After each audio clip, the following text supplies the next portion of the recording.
My. Here I am today, all by myself. Welcome to, I'm going live for the first time. And just want to say, so glad to be here today. I am Dr. Varian Staples, or Reverend Dr. Varian Staples. And I just want to say, I'm so glad to be here with you today. I'm not with, I should say, my main squeeze, my only squeeze. My wife, she's not with me today, Jennifer Staples. But I'm here all by myself because I had a lot on my mind today. I finished a great meeting with the community organization, and we were actually talking about things that represent race and cultures, race and cultures. And that's what we are, race and cultures, bridging the divides, race and cultures, bridging the divides. I had this great meeting, and I just had on my mind, the meeting encompassed what we talk about for tomorrow, the 4th of July, Independence Day. I like to say that again, Independence Day. Independence, a sense of freedom, a freedom that we acquire, a freedom that is given to us. We live in the United States of America, and I pay close attention to that first word, united. We should be united. We ended up acquiring this freedom for this country because there were issues that allowed this country to be founded. People were coming here, as we say, to have freedoms to choose, freedoms to go and to do things that they want. We live in a culture right now where there's a lot of divisiveness, be it political, be it within families, be it within educational structures.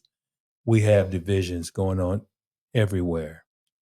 Race and cultures, bridging the divides. Bridging the divides hopefully will lead us to coming together to become that United States of America. United States of America.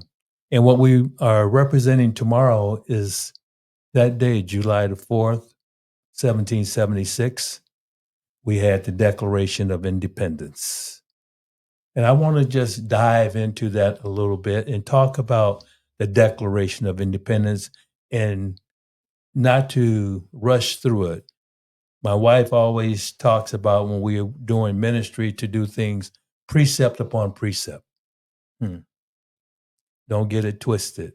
That means we have to take our time to try to better understand what we're talking about and what we are trying to say.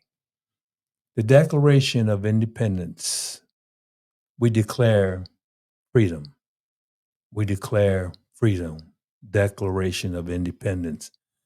Let's look at what that really means. Again, I'm Dr. Varian Staples, the Reverend Dr. Varian Staples of Race and Cultures Bridging the Divides. We are an affiliation with Race and Ethics Corporation.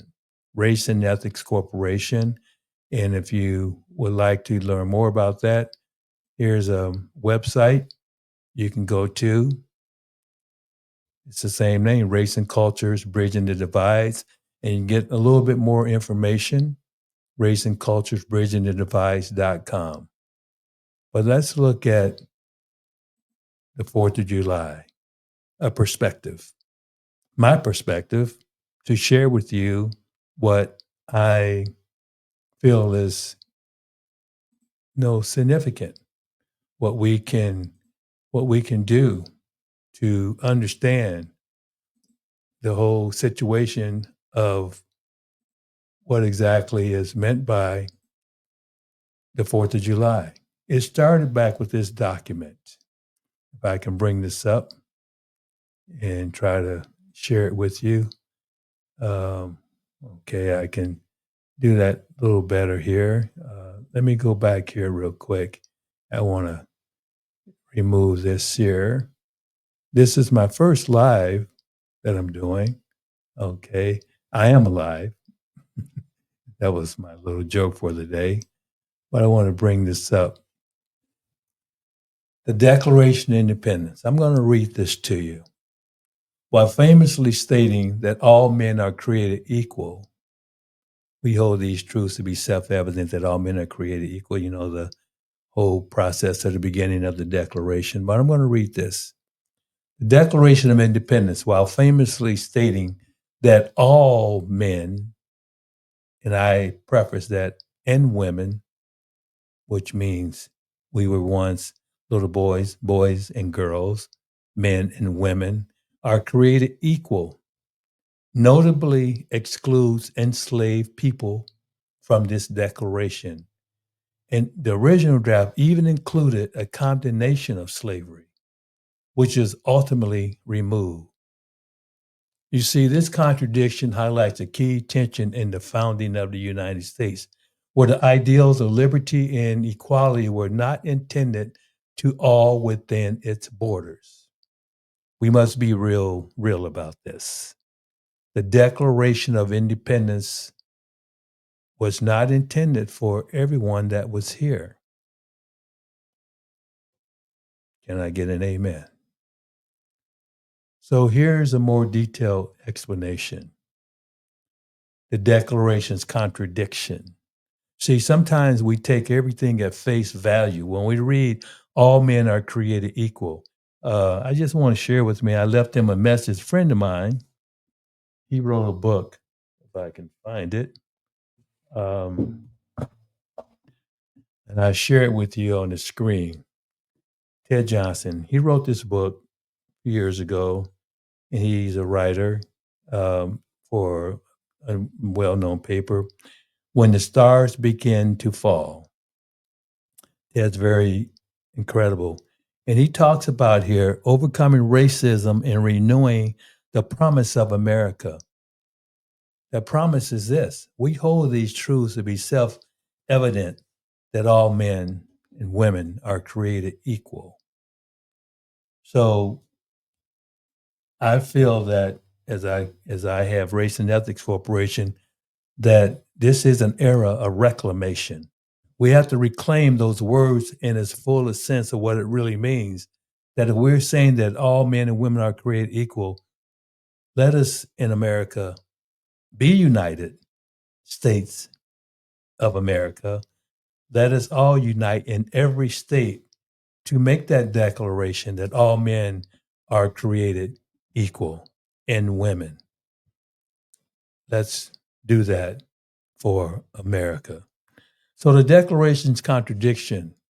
The Declaration of Independence, penned primarily by Thomas Jefferson, famously proclaims that all men are created equal, yet the reality of the time included the institution of slavery with approximately one-fifth of the population enslaved.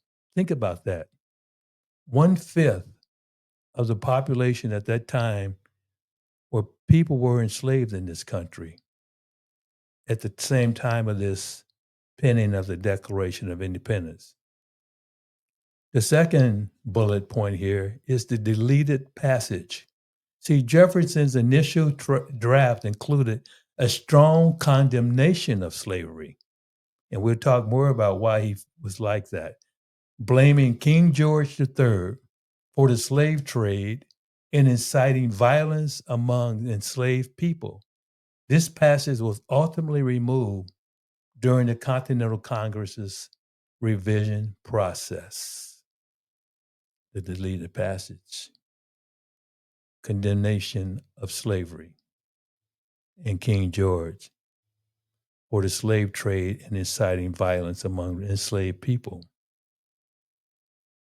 The third bullet here, reasons for the removal. Southern delegates whose economies relied on slave labor and some Northern delegates who benefited from the slave trade were instrumental in removing the passage. We talk about economics here. The compromise was necessary to secure the unanimous vote needed for independence. Let me read that again. The reasons for the removal of what Jefferson had in his initial draft of condemnation of slavery. The reason for that removal, Southern delegates whose economies relied on slave labor, and some Northern delegates who benefited from the slave trade. You see, it just wasn't in the South, who benefited from the slave trade were instrumental in removing the passage. The compromise was necessary to secure the unanimous vote needed for independence. This is where it gets really interesting about Thomas Jefferson. While Jefferson himself was a slaveholder, and the primary author of the document, he also acknowledged the contradiction between slavery and the principles of the Declaration. I'm going to say that again. While Jefferson himself was a slaveholder and the primary author of the document, he also acknowledged the contradiction between slavery and the principles of the Declaration. He, Thomas Jefferson, believed slavery was morally wrong and a potential threat to the nation's future, but also feared the consequences of immediate emancipation. And that can be taken in many different ways, what that fear really boils down to of immediate emancipation. You see, I'm also a pastor, and I did this for effect. I also have on the cross. And a lot of people want to say that this is was country was founded on Christian principles, but that's not it at all. Because think about this. One Christian principle stands very loud here. Love thy neighbor as you love thyself. Love God with all your heart, mind, and soul. I kind of twisted those two around, but that was what Jesus said when he took the 10 commandments and put them into those two. So, would we want to have ourselves enslaved? We want our neighbor enslaved? Well, we're talking about our neighbor. They just may look a little different than we are. We may look a little different than they are. No matter how you look, do you want anyone to be enslaved or do you want someone else to be saved? I can say it like my grandmama used to say, treat others the way you want to be treated, boy. That's what my grandmama, both of them would say. Treat others the way you want to be treated. Jefferson's internal conflict represents that. Now, here's the long-term consequences of his conflict and that removal in this fifth bullet. The long-term consequence, the removal of the slavery passage and the continued existence of slavery cast a long shadow on the nation's history, contributing to future conflicts and highlighting the ongoing struggle for equality and justice for all Americans. Just that removal of that passage that Jefferson had in his initial draft, the strong condemnation of slavery was removed. Because of that removal of slavery passage and the continued existence of slavery cast this long shadow that we still battle today on this nation's history, which created what we call the peculiar institution. Just think if that passage had been allowed to be placed in the Declaration of Independence, because we're talking about freedom. That freedom should be for everyone, everyone. So we see here the Declaration of Independence, a little snippet. What else can we say about Thomas Jefferson here? What can we say about him, Thomas Jefferson? Let's look a little deeper. See, part of his internal conflict goes back to someone by the name of Sally Hemings. Thomas Jefferson had a long term relationship. I'm not talking about a one night stand. I'm not talking about somebody he had a quick hookup with, but a long term relationship. He was also married. Hmm. Thou should not covet. But that's between Thomas Jefferson and the Lord. But Thomas Jefferson had a long term relationship with Sally Hemings. She was one of the enslaved women at Monticello, the plantation there with Jefferson. And historical evidence indicates that Jefferson fathered at least 6 children with Hemings. I saw a program once and it was talking about all the descendants of Thomas Jefferson, the white and the black history together, and the families came together. I have that video somewhere. Well, a lot of you don't know what videos are, VHS. I mean, that goes back in the day. Anyway, that's what I have. I have video of that. Anyway, historic evidence indicates that Jefferson fathered at least 6 children with Hemings. This relationship is a significant aspect of Jefferson's personal life and has been the subject of much historical debate and interpretation. Here's a more detailed look. Sally Hemings, what was her role? Sally Hemings was an enslaved woman owned by Thomas Jefferson. She was also, now think about this, the half sister of Jefferson's wife, Martha, as they both shared the same father. Interesting. My. Keep it in the family. But think about that. Jefferson's wife, Martha, she was not a slave. She was not of high melanin content. She was a white person. So her father also he was a white person. So Sally Hemings' sister, half sister, Martha's father, kicked it with the mother. Okay. Oh boy. They have the same, father. Sally Hemings' mother, of course, she was a slave. I talked before in a previous podcast about the one drop rule. There's a really neat movie. I might try to get a snippet and a clip of it and show it to you. It was a movie back in the day. I've been around for a little while. It was a movie with Clark Gable, and I think what's her name, Lana Turner? But it was a movie called A Band of Angels. A Band of Angels. Well, there was the female in the movie. I keep wanting to say it was Lana Turner. I might be wrong.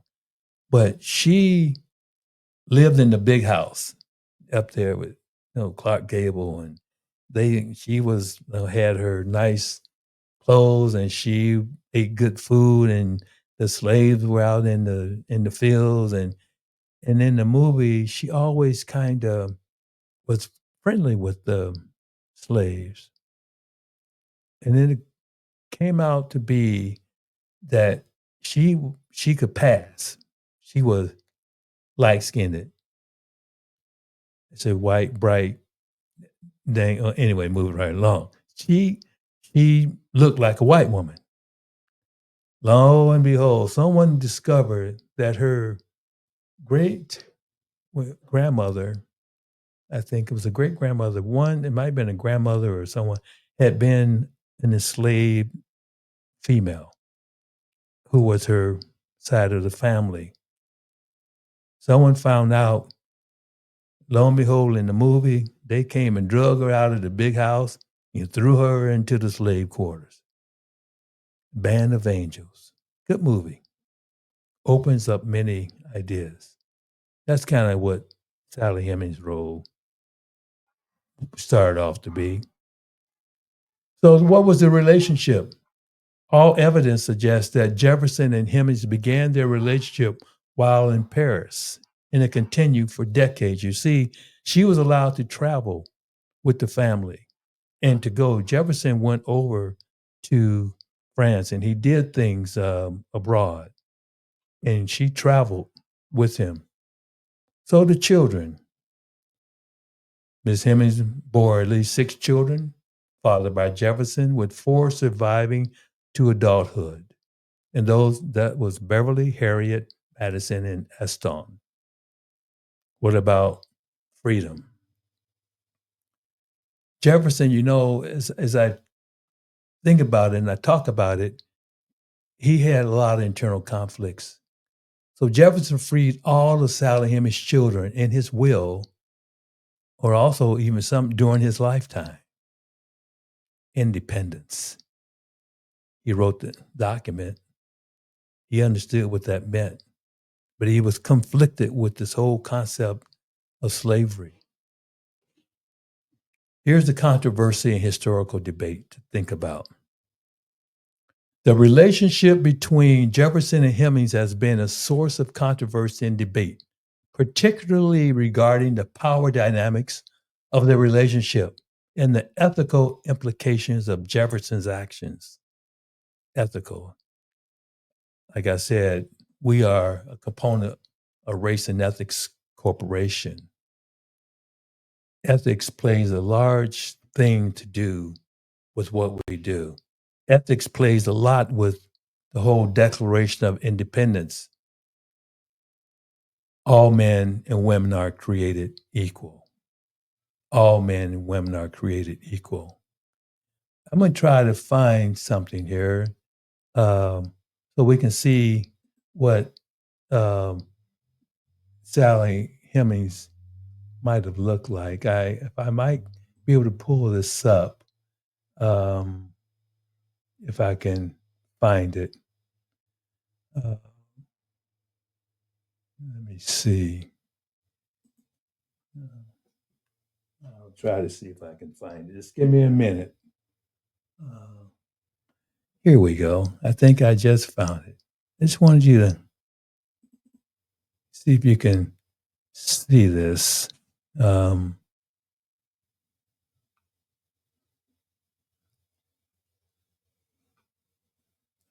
I'll see what I can do.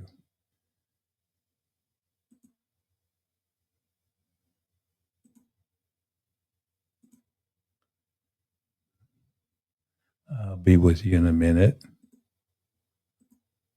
I'll see if I can find this situation with Sally Hemings so you can see a little bit about what she might have looked like. Um, if not, we'll continue.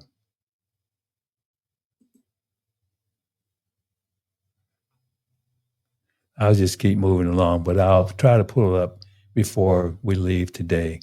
But you see, Thomas Jefferson had a conflict. So what else was going on with him? He he had a lot of different issues. But let me get down to what is the concept between the Declaration and slavery here.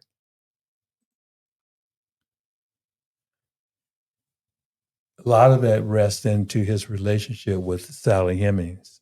See, Thomas Jefferson, he was a key figure in American history, and Sally Hemings, that enslaved woman he owned, are linked by a long and complex relationship that has been a subject of historical debate for centuries.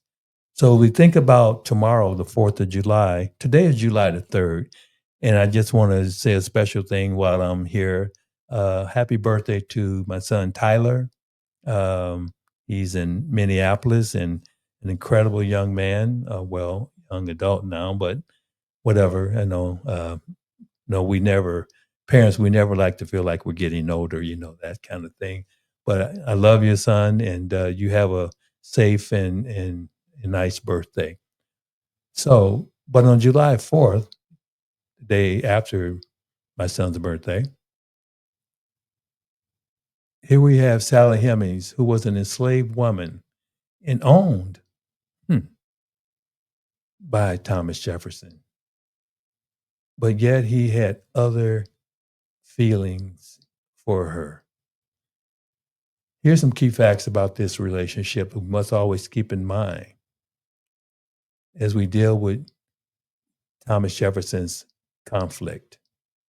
She had enslaved status. She was born into slavery in 1773, and she became the property of Thomas Jefferson through his wife, Martha's inheritance. You see, from her dad, he inherited her father's slaves, okay, in Monticello. Then I talked about the Paris connection, how Hemings accompanied Jefferson to Paris in 1787, where he served as a United States minister to France. And under French law, think about this, he was considered free in Paris. And that gets into, we'll talk as we move along through whatever, how much time, whatever we do. I talk, James Baldwin, he felt comfortable and he went to France, part of the Harlem Renaissance, but under French law, I have to think about that. She was considered free in Paris. There's also a whole thing about a lot of, you know, blacks. I don't use the term African American, and then through another podcast, I may get into that. But through a lot of issues with black folks that went to France, a lot of black people fought for the French Legion in their army, the French Legion. That's interesting. Another bullet here, the third one here, key facts about their relationship. Negotiation for freedom. So when it was time to return to Virginia, Hemings negotiated with Jefferson, agreeing to return to enslavement in Monticello. Now, let me think about what was going on in her head. Enslavement at Monticello in exchange for extraordinary privileges for herself and freedom for her unborn children. She was thinking way out the box. I mean, because she knew when she was in Paris, she could strut around, do her thing, drop it like it's hot. No one bothered her about being a slave. She didn't have to shuck and jive. She was treated like he was treated. He, U.S. minister to France. She was treated like royalty, just like he was being treated. So she thought about this. That's what was going on in her head. Now look at here, TJ, Thomas Jefferson, TJ. If I'm going to go back to Monticello, we got to just, make some deals here, as we call extraordinary privileges. I need to talk about freedom for me and for all my kids that I ain't got yet, and even the ones I might have. I mean, come on, TJ. So what happened in the fourth bullet here? Children and paternity. So Sally Hemings bore at least 6 children, 4 of whom survived to adulthood, as I mentioned earlier: Beverly, Harriet, Madison, and Neston Hemings. Multiple lines of evidence, including documentary, scientific DNA, statistical, and oral history, indicate that Thomas Jefferson fathered these kids. We have these shows that come on. I think on Maury Povich, he starred, I think, "You Are the Father. You're Not the Father." And then Steve Wilkos and Jerry Springer, they followed suit. And then they have other people that came later on through them. Everybody's trying to find out who the daddy. who did Thomas Jefferson, you are the father of all these children. 6 of them, 4 survived to adulthood. So we had the whole concept of children and paternity was proven. He had some children that had that one drop rule too. So here's the controversy and shifting views. These are the ones we gotta put a pin to. Allegations of Jefferson's relationship with Hemmings surfaced in the early 19th century and remained controversial for a long time.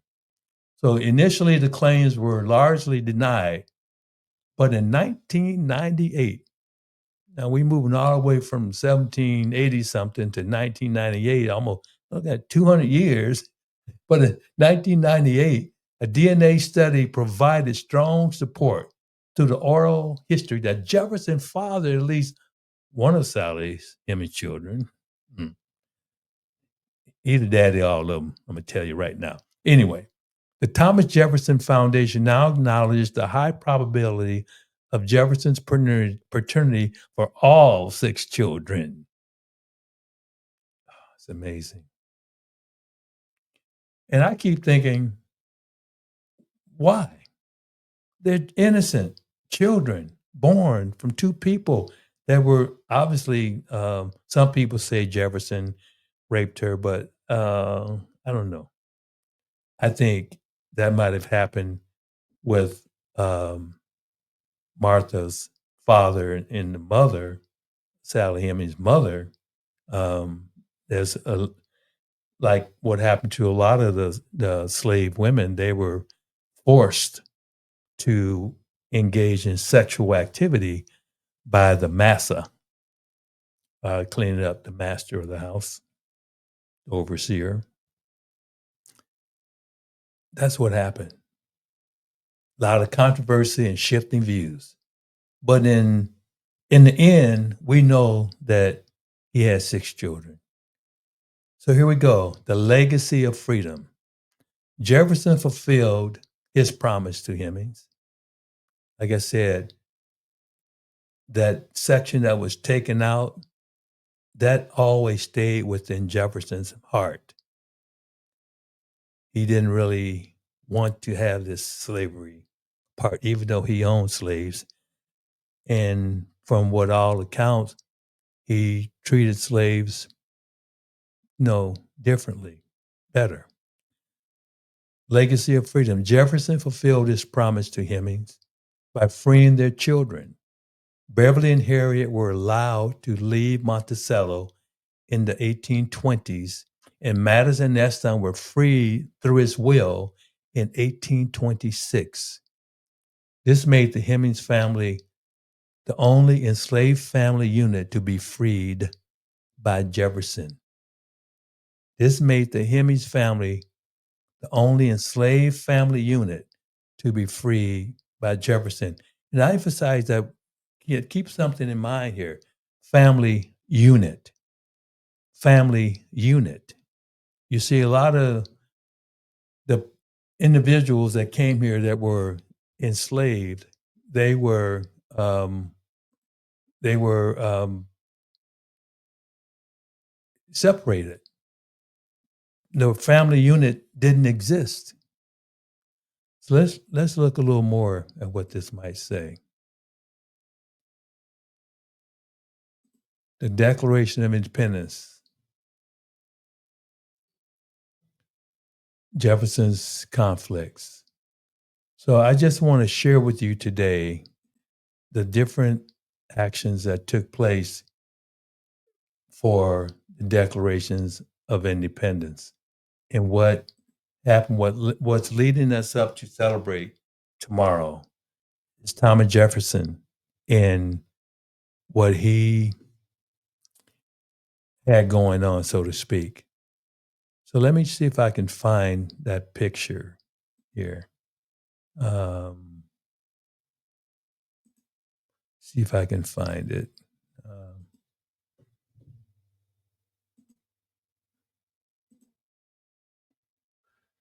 I may not be able to find it.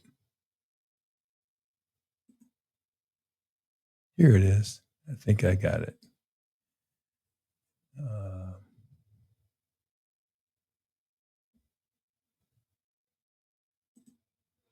oh boy, I had it. Just a second. I'll get it back.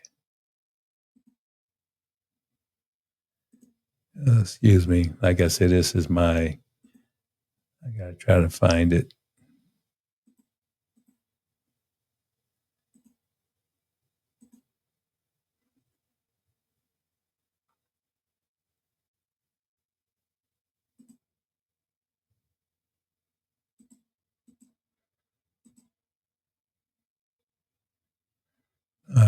I can't seem to get it back. Anyway, I had a really nice picture of Miss Hemings and Thomas Jefferson together, and I'll try to get it get it back.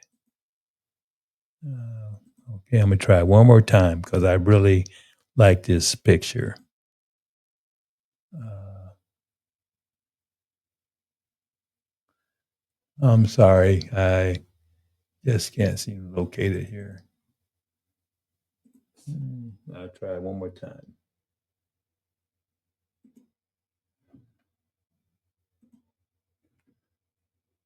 Here we go.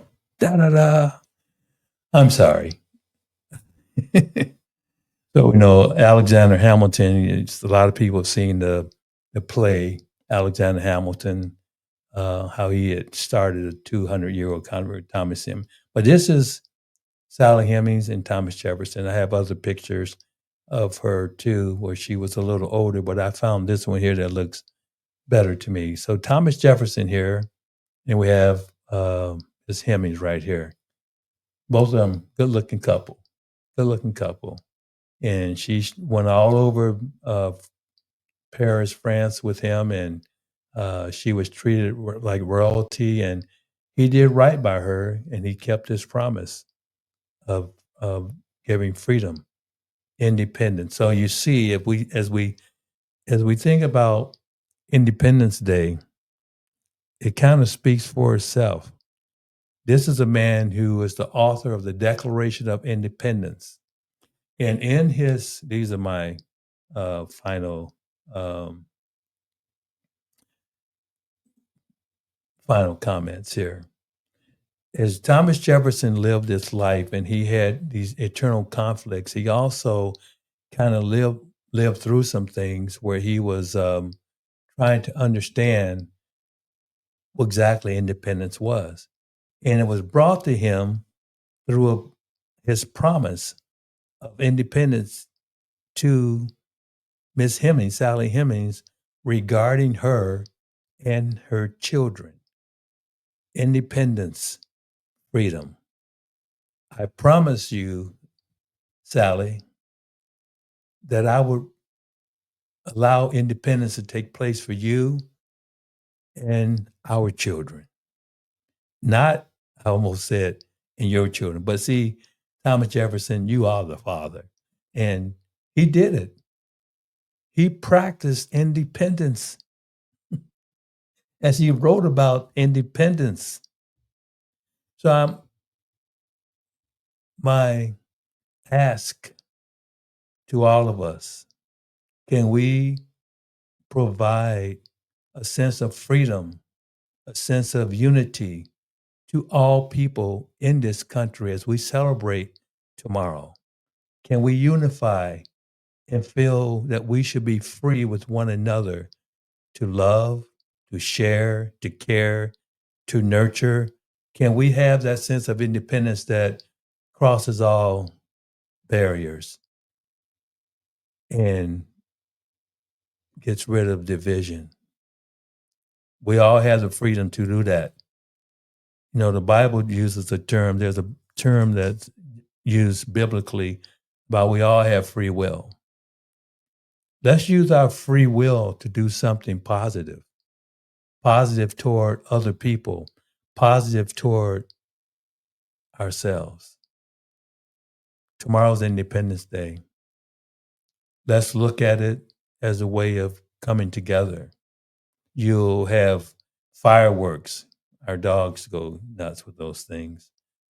Fireworks, you have, people uh, having the barbecue. If you don't get invited to the barbecue, don't take it personal. Some people have just time to relax. Oh man, I don't have to go into the job. I got a day off, a long weekend, Friday, Saturday, and Sunday, and I might call in sick on Monday. That's independence in this country. We have freedom to work. We have freedom to do things in this country, but some are denied that freedom. As Dr. Martin Luther King Jr. said, America has written a check and has come back insufficient funds. What he was meaning by that is that there's still in this country people that do not feel a sense of independence, a sense of freedom, a sense of belonging. I just finished a workshop for 3 weeks with incredible people out of the state of Washington. And I'll just say the last part of the workshop, the word was belonging. A lot of people are wanting to belong to this country, to belong with a sense of family, to be unified together, to have that sense of freedom to choose. Let's get it together as we celebrate tomorrow, Independence Day. Remember, even Thomas Jefferson had a conflict. He didn't like the divisiveness. It was very apparent. If that phrase had been kept in the Declaration of Independence,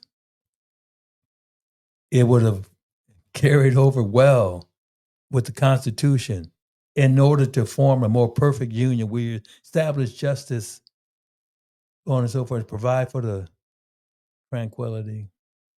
That would have carried over real well if that passage to eliminate slavery had been kept in that Declaration of Independence. But you had people that were worried about economics, money, dollar, dollar, dollar, money, money, money, money. Mm-mm-mm. More than they were about the dignity of other people. Thomas Jefferson knew. He understood it, but he was voted out. I would say that Thomas Jefferson definitely would be invited to the barbecue. I don't know about you today, but I do know tomorrow that we will have a better day because race and cultures can bridge the divides. If you are interested in knowing a little bit about the process of race and cultures bridging the divides, go to this website here and check some things out. Get a hold of me. There's a phone number there, and we'd love to talk with you. But today we were dealing with the 4th of July, just a perspective, my perspective. And I welcome any adult conversations anytime. I do not get involved with negativity. I like to be approached in a way that's, as we say biblically, that's decent and in order, because I'm going to always approach other people that way. So with no further ado, I'm Reverend Dr. Varian Staples, and say thank you for this, as I call it, my impromptu podcast today.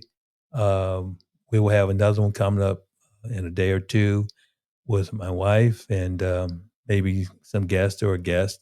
And everyone have a nice evening, and God bless all of you. Stay strong and make sure you are very safe going into the holiday. God bless all of you.